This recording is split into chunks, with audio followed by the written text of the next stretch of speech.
Halo, perkenalkan nama saya Valencia Tiklartanantung dengan NPM 24103048. Saya merupakan salah satu mahasiswa Unika Santo Paulus Ruteng dari Prodi Pendidikan Guru Sekolah Dasar, tepatnya dari kelas 2024B. Di sini saya akan menjelaskan materi tentang siklus air. Halo semuanya, hari ini kita akan melakukan sebuah petualangan yang sangat menarik, yaitu petualangan siklus air. Tahukah kalian bahwa air yang kita minum hari ini bisa saja merupakan air yang sudah ada sejak ribuan tahun yang lalu? Air di bumi tidak pernah benar-benar hilang. Air hanya berpindah tempat dan berubah bentuk melalui satu proses yang disebut dengan siklus air. Maka dari itu kita akan menggali lebih dalam tentang siklus air. Baik adik-adik, siklus air adalah proses peredaran air dari permukaan bumi ke atmosfer dan kembali lagi ke bumi secara terus-menerus. Dan yang perlu kalian ingat yaitu adalah proses siklus air tidak akan terjadi tanpa ada bantuan dari matahari. Maka dari itu, matahari sangat berperan penting dalam proses terjadinya siklus air.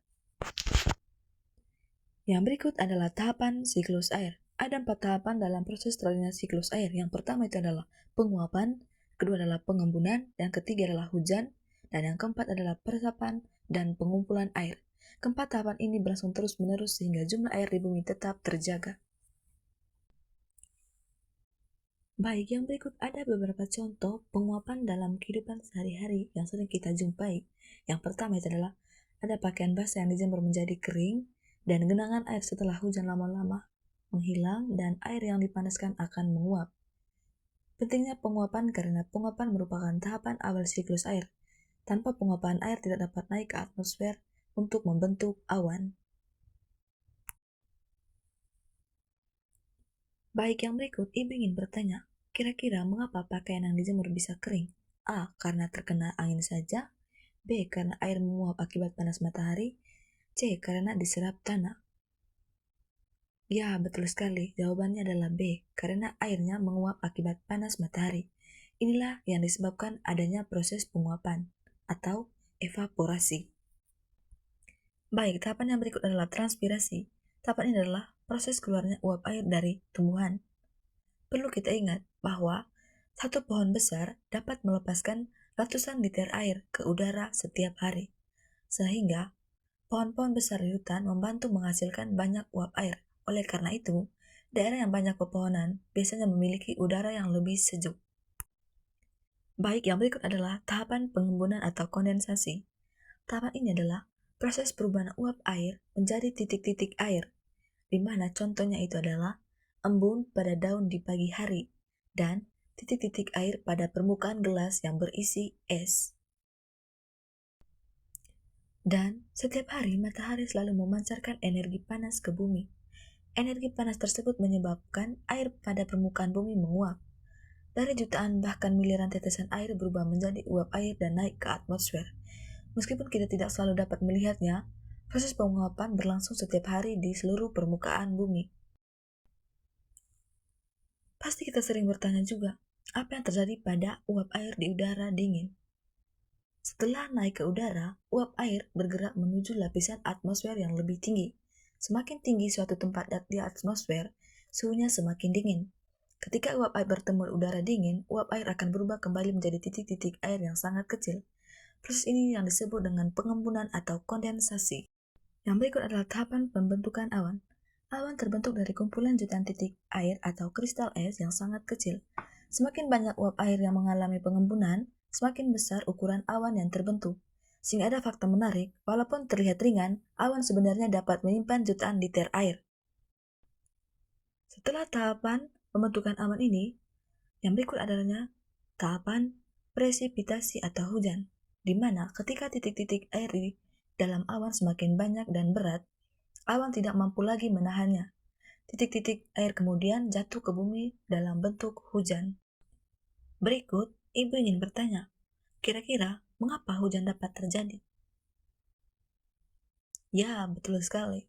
Hujan terjadi karena titik-titik air di dalam awan terlalu berat, sehingga membuat awan tidak mampu menahannya lagi, sehingga terjadinya hujan.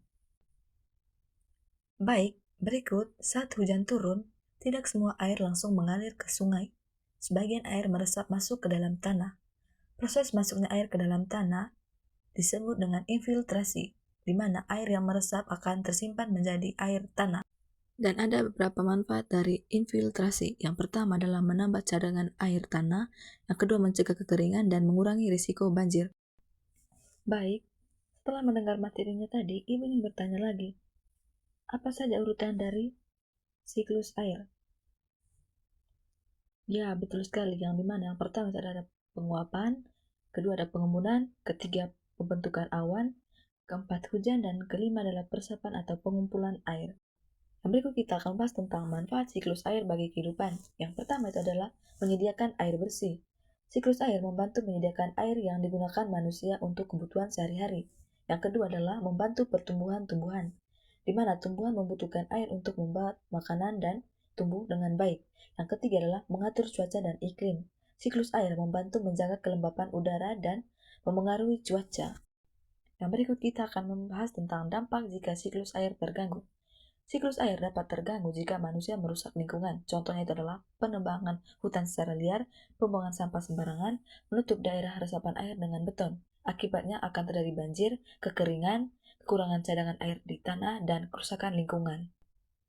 Dari sinilah ada beberapa cara yang kita gunakan untuk menjaga siklus air. Yang pertama itu adalah menanam pohon, dan yang kedua adalah tidak menebang hutan sembarangan, dan yang ketiga adalah menjaga kebersihan sungai, dan keempat adalah menghemat penggunaan air, dan kelima adalah membuat daerah resapan air.